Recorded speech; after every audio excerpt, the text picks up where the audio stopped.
Welcome to Extraterrestrial Reality. Today I want to talk about a new documentary film written and directed by UK filmmaker and investigator Mark Christopher Lee. It's called The Cosmic Joker, and it presents a hypothesis that maybe these creatures that we're dealing with, these beings, the pilots of these UFOs, whatever they are, that they're basically ultra-terrestrials, or perhaps even crypto-terrestrials, like as I discussed recently, and their purpose here is to serve as some sort of trickster for who knows what, for what reason, for reasons unknown. But anyway, I want to talk about this now. I just want to point out before we even get into this, I don't agree with this theory. I don't agree with this. But doesn't make me right. And this, I mean, we have no idea what's going on or where these things are coming from, really. And the bottom line is we really do not know. But we do know this. We know that they're here, as I talk about all the time. We know for a fact, folks, there's something here among us, and whatever they're up to, we don't know, but they're here, unquestionably. But anyway, here's an article about this documentary film, and I'll leave a link for this article as well as the movie itself. You could watch it on Tubi TV, whatever. I don't know how you pronounce that, but I actually watched it earlier today. It says here in the article, the Cosmic Joker investigates the idea that these entities may be tricksters that deliberately shape themselves into what people want to see or into forms that people may be familiar with, director Mark Christopher Lee told DailyMail.com. The movie concentrates on two infamous alien encounter tales, the Robert Taylor incident, which was something I just talked about recently, which occurred in Scotland in 1979, as well as the Pascagoula abduction of fishermen Charles Hickson and Calvin Parker. Of course, that was from 1973, which I've talked about a number of times on this podcast. Anyway, it says there, it asks the question, did the aliens who made contact with the men deliberately shape-shift themselves into forms reminiscent of something in their personal lives? The film also suggests aliens might not be from space at all, and that this might be behind alleged cover-ups of UFO evidence. Mr. Taylor was a forest worker in Scotland who described seeing a UFO resembling a naval sea mine in 1979. The Cosmic Joker suggests the entity deliberately took on this form to resemble something Mr. Taylor was familiar with from his time in the military. And then it goes on to talk about the 1973 Pascagoula, Mississippi case involving Mr. Charles Hickson and Calvin Parker. Did alien intelligence shape itself to a form familiar to the two Deep South fishermen? Lee said, what piqued my interest for this film was interviews about the Pascagoula encounter in 1973. Parker and Hickson had an alleged abduction experience whilst fishing near the Pascagoula River. They claimed they were taken on board an alien craft and examined and physically handled by two aliens which had crab-like pincers. I just thought, why would the aliens have crab-like pincers? Well, let me just stop there for a second. Actually, it was three aliens that had crab-like pincers. These two guys were fishing in the evening after work one night on the Pascagoula River. This craft settled down. They weren't sure if it landed or if it was just hovering, but a door opened up on there, and these three creatures came floating out of it. They weren't even touching the ground, and they were very strange looking. I've never heard a description, and I don't think anybody's ever heard of a description anywhere in the literature like these things. Maybe it was just a one-off for all we know. I've talked about this case a number of times. But it was actually three creatures, not two. Two of them grabbed Hickson while one of them grabbed Parker. And then they brought them in the ship, and then Parker, there was some sort of a female-looking type alien that went up to Calvin Parker, who just recently died, by the way, and in recent months, and she stuck her hand down his throat, and he felt like there was blood coming out or there was something going in, and it was a very strange experience. But anyway, getting back to the article, it says, the two men reported to the sheriff's department that they had been abducted by gray-skinned aliens while fishing, with the aliens having crab-like hands and robotic mouths. Yeah, they thought that the aliens that abducted them, that actually grabbed them while they were fishing, they thought that they seemed like robots to them. The men each had a puncture wound in the arm. Hickson told the Washington Post, I was just getting ready to get some more bait when I heard a kind of zipping sound. I looked up and saw a blue flashing light. Calvin turned around too. We saw a 30-foot-long object with a little dome on top. The police officers interviewing the men secretly left a tape recorder in the room with the witnesses after law enforcement left. While they may have been hoping to catch the men drop their act and admit they made up the encounter, they only recorded them saying the experience scared them to death. Lee told Daily Mail that the police placed a hidden tape recorder which captured them talking about how the experience scared them out of their lives. So that begs the question, if the experience was real, what were these creatures? Did they actually adapt themselves to what a couple of Deep South fishermen might expect to see? Why did they see the same thing? In the film, Lee also speaks to UFO author Malcolm Robinson, who describes the strange encounter World War II veteran Taylor had with a UFO in the Detchmont Woods in Scotland. According to Lee, Mr. Taylor encountered what was attacked by an alien or intelligence that was similar in appearance to a naval sea mine with sharp, protruding limbs coming off the sides. Yeah, basically what happened, he's walking in the Detchmont Woods and he sees this a flying saucer that was just landed, just sitting there, and beside it were these two balls, these spiked balls, and they came rolling over to him and rolled onto him, and next thing you know, he passed out, and he woke up, everything was gone. I just talked about this recently. Taylor's reported sighting was investigated by police after two spiked spheres rolled at him, leaving him unconscious for 20 minutes with ripped clothing. The war hero and churchgoer was believed by locals, and police found strange marks on the ground which could not be explained by machinery in the vicinity. Lee said others have suggested Taylor's encounter may have been triggered by an epileptic episode. The idea of all of the other, we went through this in this recent show that I talked about this. All of the other explanations about that, about perhaps that he had an epileptic seizure or something, that was all hogwash. There was evidence that was left there, although there was marks on the ground that was caused by whatever these things were. The guy was telling the truth. The idea of aliens as shape-shifting tricksters was first proposed in a book by late author John Keel, whose work inspired the Richard Gere film The Mothman Prophecies. Now I just want to talk about Keel. Now, they did have Keel on there, and he was, for some reason, they had him talk, Keel was talking about Roswell, the Roswell incident, and Keel had this belief that the Roswell incident was actually due to these Fugo balloons. These are Japanese bomb balloons. They're made of paper, and they had bombs on them, and they would, they were sent aloft, with the idea that they will just cause chaos in the United States, and that's not what Roswell was. That's not what they found in Roswell. So I don't have no idea why Keel thought that's what it was, and why it was featured so much. That's one of my issues with this documentary. I don't understand why Keel's explanation for Roswell was featured there, because it's absolutely absurd. There's a lot more information. For one thing, the interview that they had had featured there with Keel was from a long time ago. I don't even know what year it might have been. It may have been 2000 or something. There's a lot more information that's come out since then. And not only that, Keel was wrong. I mean, obviously, anybody who does the research on Roswell is going to come to the conclusion that it was no Japanese bomb balloon. No way. But according to Keel, with regard to this situation, he said Keel was the first to really study in minute detail UFO and alien encounters. Now, that's not true. That's not really true. I don't agree with that. There was a lot of other people that were studying minute detail about UFOs and alien encounters long before Keel. There was a lot of other books. Keel only didn't write his book until the 1970s, actually. It says here, from his research, he noted that there was always this mischievous trickster element in these sightings. Keel's book suggests aliens may not be from other planets or from space at all, but may instead be ultraterrestrials who manipulate human beliefs. Lee added, of course, if this theory is true, it is probably far more disturbing than being visited by other beings from other planets. Are we as humans the playthings of a far superior intelligence that lives alongside us? I mean, that's an interesting idea. I mean, that concept is something that should be explored, and that's the part of this documentary that I think is definitely worthwhile. I mean, again, I do have some issues with the documentary, but that idea that maybe there's these things might not be from other worlds, that's something to explore. We don't know where they're coming from. But anyway, continuing here, it says some modern ufologists like Blink-182 musician Tom DeLonge believe that this intelligence has always been with us, and that the United States government knows this and is using the extraterrestrial hypothesis as a smokescreen to divert the public from the wilder truth. Well, really?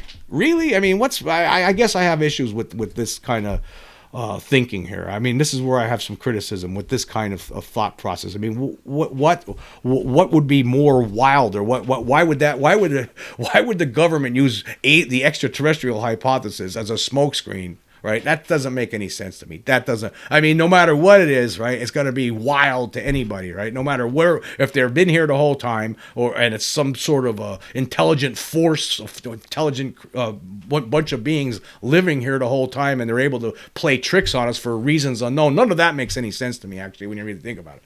I mean, I can't, like, for one thing, I can't say with absolute 100% certainty that all of these things that we're talking about, these the UFOs and their pilots, that they're coming from other worlds. But I will bet in the end that we're going to find out that that's where they are indeed coming from. But I don't see, like, what does it matter? What would be more scary? I mean, that they're already here and they're up to no good and they're just playing tricks on the human race and trying to manipulate us, or they come from another world and they're manipulating us and playing tricks on us. I mean, whatever the case, nothing is worse than the other, really, and nothing is wilder than the other. So I don't understand that at all. I don't understand that part of it. I mean, it was an interesting documentary, but again, I do have some issues with the concepts there. I don't subscribe to, I don't think, any of it. I mean, quite honestly, I think that what Calvin Parker and Charles Hickson experienced back in 1973 wasn't some sort of cosmic ultra-terrestrial trickster. I don't agree with that. Neither, I don't think that is the case with Robert Taylor from 1979 in the Detchmont Woods in Scotland. I don't agree with that either. I mean, for one thing, the Detchmont Woods incident with those two spiked balls. I mean, you know, we were just talking recently in one of the shows. I know I brought this up where you know, a lot of flying saucers. There's a lot of orbs are seen floating around them, right? Nobody understands what that's all about. Maybe that craft that Taylor came upon that day he just happened to chance upon a craft with those orbs, and those were those two orbs. Maybe those orbs that some people see floating around flying saucers are actually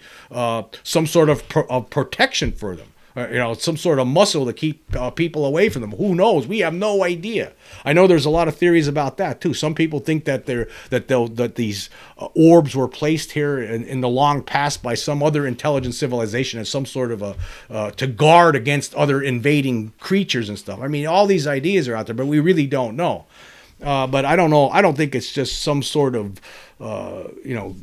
I don't agree with this. I just don't think it's some sort of ultra-terrestrial force that's just here playing games with the human race for reasons unknown, or just to play tricks on us. I don't agree with that. I think what's going on here, there's a purpose behind it. There's no these creatures are obviously operating a craft that is way beyond any sort of technology that we have. There must be purpose behind that. I don't think they're here just to play games with the human race and have fun. I don't think that's what the case is. But that's what this makes it sound like. So in that respect, I don't agree with it. At the same time, it's something this documentary was worth sitting down there for an hour and 15 minutes, however long it took to watch it.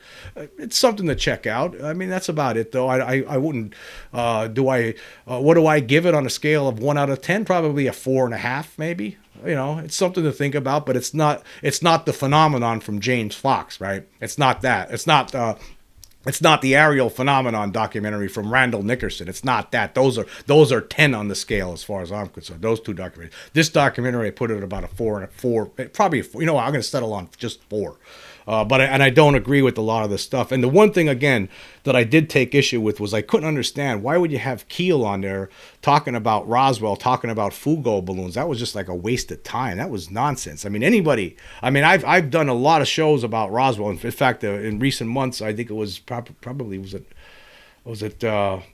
actually March? I think I did about 3 episodes in a row going over all the research by different people over the years, like Donald Schmidt, Thomas Carey, Kevin Randall, Stanton Friedman, as well as the Air Force, its own reports about Roswell. And there's just no way. A Fugo balloon, that's absurd. So I'm not even going to get into it all, but that's not. People were handling hard metal material, and there were alien bodies that witnesses had seen. It had nothing to do with Japanese balloon bombs. So I guess I didn't understand why you would have that in this documentary. But you could watch it for free. There are some commercial breaks on Tubi TV. It's if you're interested, that's something to check out. But again, I don't give it the highest grades. That's just where I'm at with it, and I don't agree that these things are. I don't think that it's cosmic tricksters that have been with us the whole time. Doesn't make me right. No, it doesn't make me right. I don't think that's what it is. That makes no sense to me. And the other thing to keep in mind too is this documentary suggests that these creatures take on the form that these people. Forms that these people would understand or has some sort of relation to that there's something that's inside their mind somehow. Well, how come when people take pictures of the UFOs, we all see, like, for instance, the Rex Heflin UFOs? We all see what it looks like, right? Were they taking on a form that Rex Heflin would understand and allow themselves to be photographed? It doesn't make sense. It just doesn't make sense to me.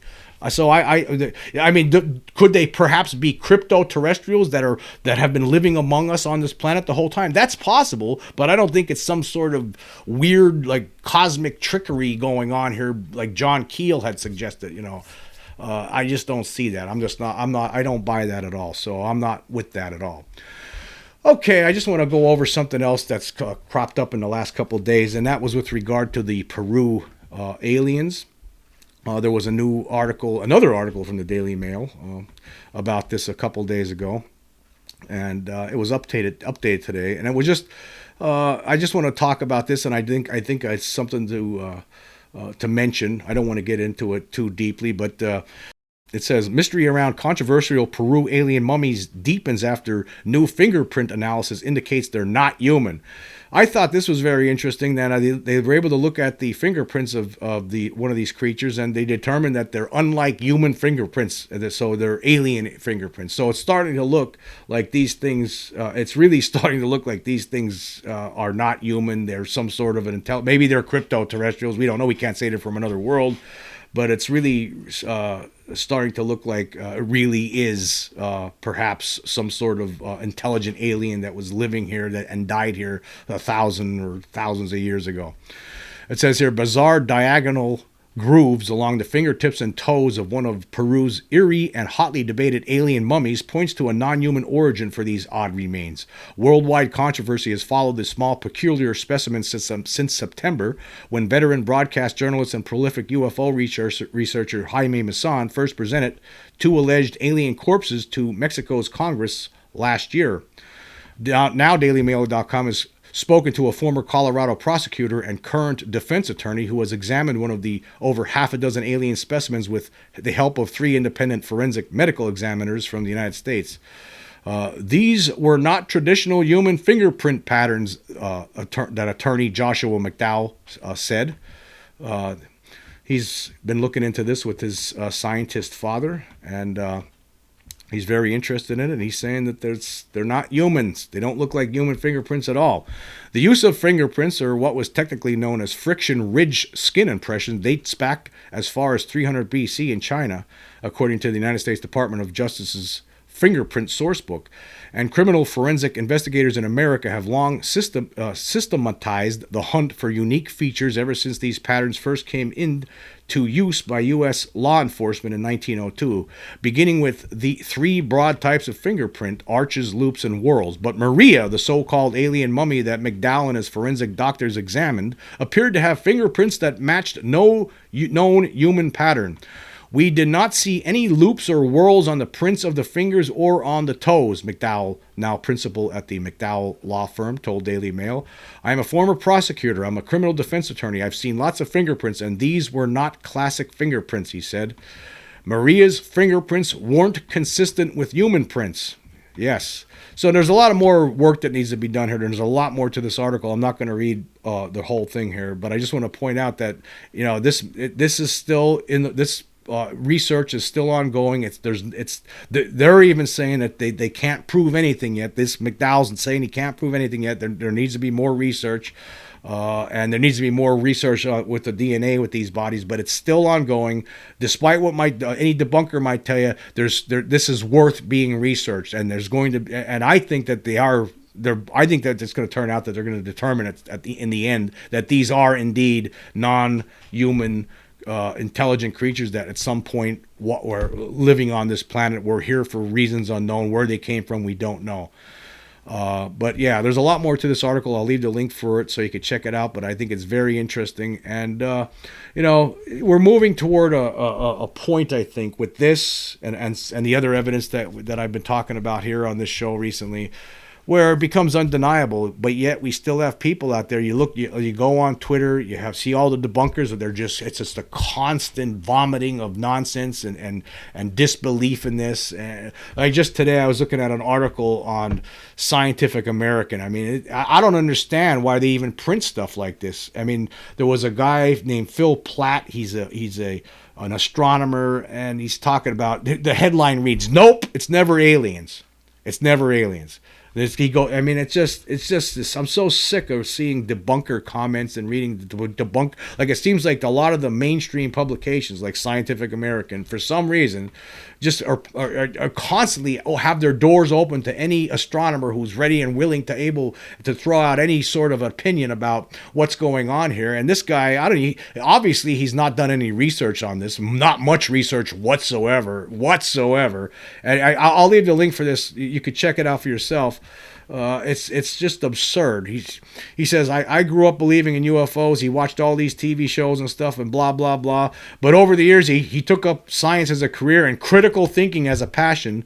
And I'm not going to read this whole thing. I just want to point out how idiotic it is. And you have to see it for yourself.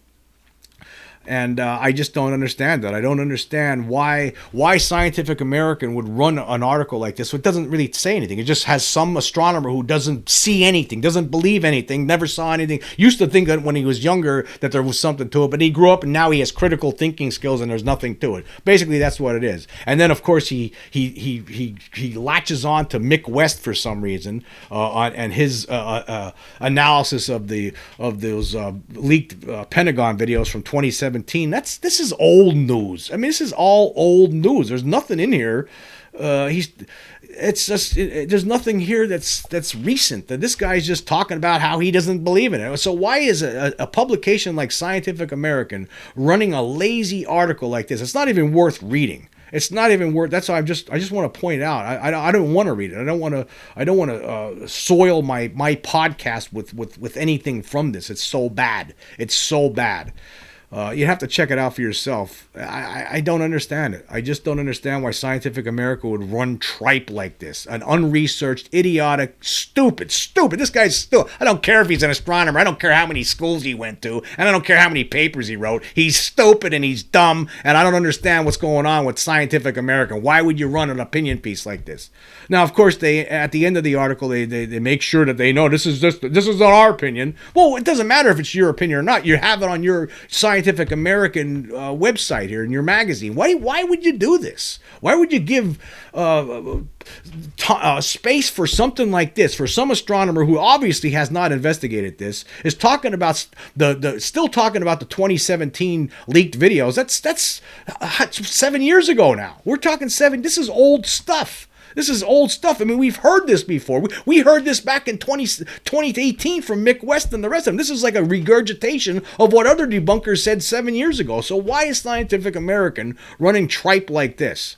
Yeah, at the end of the course, they say, this is an opinion and analysis article, and the views expressed by the author or authors are not necessarily those of Scientific American.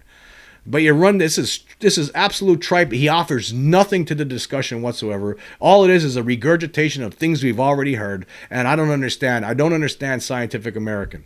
I don't understand it because, again, the evidence has been put out there that we aren't alone now. We have end-all absolute evidence, and yet nobody's talking about that. Instead we're talking about the 2017 leaked videos and that because Mick West said he doesn't think it's alien spacecraft because of nonsense, because of gobbledygook reasons, then I don't believe it either. Occam's razor, and all this kind of stuff. It doesn't make any sense. You have to read this tripe. If you want to read tripe, right? If you want to see what tripe looks like, read this article. Read this opinion piece. Junk. This guy's a dope. Yeah. I hope he hears this. I hope somebody points it out to him that this podcast is calling Phil Plate or Platt or whatever you pronounce his name a dope. You're a dope. Yeah, I don't understand. Whoever's in charge, who's ever on the editorial panel of Scientific American, he's a dope, or they're dopes, or she's a dope. I don't know who it is. They're all dopes. Scientific American is comprised of dopes. They don't have scientific minds. They have idiotic minds. They're dummies. They're dummies. I don't understand. How about you take the word scientific out of there and just write in dumb American, or call it something different already? Because I'm sick of seeing stuff like this. I want to read intelligent articles, not stupid articles from people who don't even research stuff. Just dumb opinions by some astronomer. It's like, not for me. It's like, to me, I don't care who he is, right? It's like knocking on the door of somebody down the street here and asking him their opinion and just throwing it in there. That's the same thing. This guy's not intelligent. He's dumb. He doesn't know how to do research, and he's just stupid. So, but yet somehow they're giving him all of this space to let out what he thinks. He's so intelligent. You're dumb, Phil. Dumb. Anyway, moving on. Okay, I want to get caught up on the recent Spotify polls, and I also want to point out, I don't know what's going on with the comments. I have comments are allowed on my Spotify channel, but I don't see where you could comment on the episodes. But the polls are still working. I guess I'm going to have to contact Spotify and find out what's going on. For some reason, some people are able to comment, but other people aren't. I mean, I looked at episodes here, and I don't see any area where where I would be able to comment. So I don't know what's going on. I don't know how. I don't know what the story is. Why sometimes it works and sometimes it doesn't. So I'll have to contact Spotify to find out what's going on. But the polls are still working. And I'm going to go over the last 4 polls that I have on here. Okay, for the episode, the pro UFO cover-up viewpoint. I asked this question: should the UFO cover-up be maintained? 54 votes, and there's only 16 days left. 6 people, or 11.1%, say yes, while the majority, 48 people, or 88.9%, say no. So I agree with the majority. It's time to get the truth out there. But maybe we should start rethinking this. Maybe there's too many people out there who have the mentality of the Phil Platts of the world, right? And they just can't deal with research and study, and they don't have the time. They don't even want to think about it. So they just rather pretend that there's nothing to this, and just because that's what they think. Right? Maybe it's too much for these people. Maybe we better maintain the cover up for them. Of course, I'm being facetious, and I'm not being serious with that. But maybe we should for some of these dummies, because some of them can't deal with it. All right, for the episode, the Cumbergus Turkey aliens are real / UAP Disclosure Act back on the table. I asked this question: do the Turkey UFO videos show actual extraterrestrial / non-human intelligent beings? 83 votes so far, with 18 days left. 13 people, or 15.7%, say no. 19 people, or 22.9%, say not sure. And 51 people, or 61.4%, say yes. Of course, as you all know, I agree with the majority. That's exactly what we're seeing in those videos. There's alien beings. It's as clear. It's very clear. Very, very clear. There's no reason to be stupid about this, but some people want to still be stupid about it. There are people who still want to be stupid. I think there's some people who like being stupid. You have to wonder. Anyway, for the episode, bizarre light being caught on home security camera might hail from another dimension. I asked this question: who or what is responsible for the anomalies captured on Jack and Jane's, that's in quotes because that's a pseudonym, Jack and Jane Smith's security camera in May 2022? 71 votes so far, with 24 days left. 0 people say ball lightning. 4 people, or 5.6%, say swamp gas. I guess I deserve that, because if I'm going to put swamp gas as an option, of course, a couple of cosmic jokers are going to use it. Another 4 people, or 5.6%, say hoaxers. 7 people, or 9.9%, say porch pirates. 11 people, or 15.5%, say extraterrestrials / NHI. 16 people, or 22.5%, say interdimensional beings. And the majority, 29 people, or 40.8%, say other. I don't know. I don't know what it is. I don't think we're ever going to know. Could be any one of these, and other could mean insects. Somebody's been pointing out. I heard somebody else telling me again in a comment today that it's a moth. I don't think it's a moth, but some people think it's a moth. I'd like to see if anybody has any examples that are similar to this. I'd like to see them. If somebody could email them to me. I mean, my email, you could find my email on my YouTube channel as well as my Spotify channel. If anybody has any security camera footage that shows something similar, I'd like to see it. I heard a lot of people say they saw this all the time. It happens all the time. Well, send me some clips. I'd like to see them. And then we could share them and share and compare. I'd like to see it. That would be nice.